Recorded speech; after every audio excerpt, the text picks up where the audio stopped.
This article here is from ABC News. I don't cover them so much, so I wanted to see what they thought about Johnny. Obviously, everyone reported on the Cannes Film Festival. It's from May 19th, 2023, and it says Johnny Depp on his Cannes return and finding the basement to the bottom. Kind of an interesting title. I don't like it. It's negative. Why not just stay positive? Let's see what we got. They say that if you thought about Johnny going to the Cannes Film Festival a year ago, it would be unthinkable. And they claim it'd be unthinkable to Johnny Depp himself. I'm not sure if they got a source on that, if Johnny ever said that, but I think it's their own speculation. I don't think it would be unthinkable. I would think hopefully he'll win in Virginia and he'll be going to the film festival. But all right. They mentioned the Virginia trial, that it was a year ago, and that Disney cut ties with him, as did Fantastic Beasts and Warner Bros. And they quote Johnny on this: "When it all comes down, confusion is a good word, befuddled, because it does almost reach the Bugs Bunny experience." Depp says now, you have to say to yourself, this is my life, what happened? Some greeted Depp's fetting in Cannes with similar degrees of befuddlement. I wasn't sure of that. Maybe I just reported the good stuff. I'm sure there was some people who were kind of like, I don't know, a little bit surprised. Maybe I didn't get that information about the negativity, aside from Amber fans, of course, but it seemed like mostly positive. And let's not forget 7-minute standing ovation, which is very long for the standards of Cannes. They get into the trial here. We know the verdict, blah, blah, blah, blah, blah. They mentioned that the hashtag CannesUnot got around. I'm not sure how much. I know Amber's friend Eve Barlow tweeted it a bunch of times, but as far as widespread, probably it didn't get around so much. They mention Eve Barlow. Not sure why. They quote her, "If you support Cannes, you support predators." Alright, so yeah, ABC News not doing so good now. Then they quote Depp on this: "Never boring but unpleasant curious years. Escapades, rumors, accusations," Depp said. "I read far too much about Fatty Arbuckle, but I didn't see any Keaton coming my way to save my butt." And they continue quoting Depp.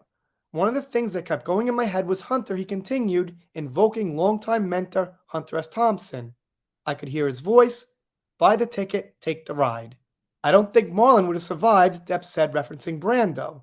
"I don't think he came close to going through something like this. Had he been alive to watch this happen, he would have gone sideways. He would have killed somebody." I don't know. Kind of odd quotes from Depp. The quotes from Depp here seem a little bit in thought, a little bit negative, a little bit coping. I just think they could have picked better ones. They say it's unclear if Depp had any remorse for the trial. They then say Depp became a hero to some right-wing critics of so-called cancel culture, which I agree with. If you look on the right wing, it's mostly right-wing people as far as the major platforms who supported Depp, took Depp's side, and spread the right facts. Not to say there weren't also people on the left, but it was mostly the right. I've been saying that for months, and I happen to agree. Then they quote Depp saying, "I did notice some people actually opened their mouths about it. At that time, that was brave." Okay, I'll take that as a compliment because I was one of them, I think, as were many others you know about. And then Depp said, not for a moment he'll regret anything, which I also agree with. Why would Depp regret it? He sued Amber because he got defamed and kicked out of 2 major franchises and lost a huge Hollywood career for the most part. Why would he regret or feel remorse? He shouldn't. Hey, as a human being, you could feel a little bit bad, I guess. You could be a good winner, but just more in the sense as though, all right, I won this thing. Sorry it's going so bad for you, but you did it to yourself. They quote the Cannes director and how he defended Johnny for the most part, and they mention that Depp mocked the idea he's got so many critics, which I also agree with. Now, obviously, there's 2 types of critics: the fans as critics and the media and the reporters. Now, on the side of the media and the reporters, yeah, there's quite a few, but it's a small number in small groups that spread their word wide and far. And on the fandom side, there's a lot of people supporting Johnny in the vast majority.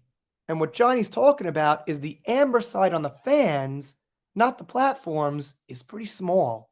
Yeah, they get some views sometimes, but those views could be Johnny supporters just proving them wrong and pointing them out. The actual views they get for support for Amber probably are less than half of their total views. I'm speculating, but if you look at their posts and things, for the views they get, there's not too many hearts and likes. Anyway, that's about it. I can't say this article was terrible. It wasn't a hit piece or a smear necessarily, but a lot of negativity in there. It seems like ABC News just couldn't really get positive about Johnny, welcome him back, say he won, things like that. They had to bring up the past and take some quotes that were not really straightforward. Let me know what you think in the comments. Doing shout outs, special thanks, things like that. If you're not subscribed here, consider it. If you don't, I'll be sad, but I'll get over it. See you next time.